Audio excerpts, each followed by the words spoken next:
No profit no loss वाले इस सवाल की ऐसी गजब ट्रिक बताऊंगा, दिल खुश हो जाएगा आपका। सुमित 7500 रुपए में 2 आर्टिकल खरीदता है। पहले आर्टिकल को 16% प्रॉफिट पर, दूसरे को 14% लॉस पर बेचता है। इस सौदे में सुमित को ना तो कोई लाभ होता है ना हानि होती है। दोनों वस्तुओं के सेलिंग प्राइस का डिफरेंस पूछा है, समझे बात। पहली वस्तु को बेचा 16% प्रॉफिट पर, 16% की फ्रैक्शन वैल्यू 4/25, यानी कि अगर सीपी 25 है तो पहली वस्तु पे 4 का प्रॉफिट हुआ, यानी कि सामान बिका कितने में, 29 में। 25 का सामान 29 में, ठीक है। दूसरी वस्तु को बेचा 14% लॉस पर, 14% की फ्रैक्शन वैल्यू 7/50, यानी कि दूसरी आर्टिकल का अगर सीपी 50 है तो 50 पे 7 का लॉस हुआ, तो सामान बिका कितने में, 50 माइनस 7 43 में बिका। लेकिन सवाल यह कह रहा है कि सुमित को दोनों वस्तुओं के ट्रांजैक्शन पे ना तो कोई लाभ हुआ ना हानि। इसका मतलब एक वस्तु पे जितना प्रॉफिट है दूसरे पे उतना लॉस होना चाहिए। यहां 4 का प्रॉफिट है, 7 का लॉस है, सेम करना पड़ेगा। तो ऊपर 7 से गुणा करनी पड़ेगी, नीचे 4 से गुणा, यानी ऊपर वाले पूरे रेशियो को आप 7 से गुणा कर दीजिए, नीचे वाले पूरे रेशियो को 4 से गुणा, जिससे कि पहली वस्तु का प्रॉफिट दूसरे के लॉस के बराबर हो जाए। आगे समझ में? आप बोलोगे हाँ सर। आपसे पूछा सेलिंग प्राइस का डिफरेंस। सेलिंग प्राइस क्या आएगा भाई? इस वस्तु का सेलिंग प्राइस है 29.70 यानी कि 203। दूसरी वस्तु का सेलिंग प्राइस है 43 का 4 गुना यानी कि 172। अब इनका डिफरेंस कितना आएगा?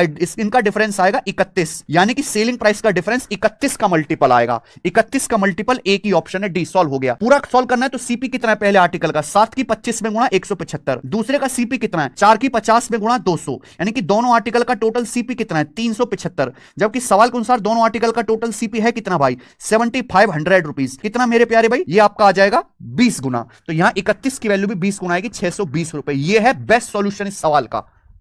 ठीक, 19 नंबर क्वेश्चन कहा गया कि मैंने 1200 रुपए में 2 टॉय खरीदे हैं। पहली टॉय में यहाँ पर गन पे 9% की हानि पे और दूसरी को 16% के लाभ पर बेच दिया। यदि कुल मिलाकर के मुझे ना तो लाभ और ना ही हानि हुआ तो पहले का क्रय मूल्य ज्ञात करिए। No profit no loss is an exceptional case. आप दो वस्तुओं को खरीदते हो, एक को प्रॉफिट पे बेचते हो, दूसरे को लॉस पे बेचते हो और एट द एंड में कुछ नहीं मिलता। इसका मतलब पहले पर जितना कमाया है दूसरे पर उतना गंवाया है। पहले पर 100 कमाया है तो दूसरे पर 100 गंवाया है, यानी पहले का प्रॉफिट दूसरे के लॉस के बराबर है। यानी अगर हम बात करें तो पहले वस्तु का 9% मेरे भाई यहाँ पर पहले वस्तु का, और दूसरे वस्तु का कितना परसेंट? 16%। ये दोनों के दोनों हमारे क्या होंगे? बराबर होंगे। परसेंट से परसेंट खत्म हो जाएगा तो फर्स्ट अपॉन में सेकंड का जो मेरे भाई रेशियो आएगा वो हमारे सामने 16/9 आ जाएगा। वो हमारा कितना आ जाएगा? 16/9 आ जाएगा। आप यहां पर देखेंगे तो मेरे भाई यहां पर ये जो 1200 है ये हमारे सामने कितने की वैल्यू है? दोनों टॉय की वैल्यू है, मतलब यहां पर 25 की वैल्यू है। ठीक है, और कहा गया पहली का मेरे भाई वैल्यू पता करो कि पहली का वैल्यू क्या होगा। यानी यहां पर कितना होगा? 16 होगा। 25 से अगर हम काटेंगे तो 4 बार में और 8 बार में। अब अगर देखो यहाँ पर 16 8 128 का 8 12 हाथ में, 16 चौके 64 और 12 मेरे भाई 76, यहाँ पर ये हो जाएगा ऑप्शन नंबर बी जो है आंसर है।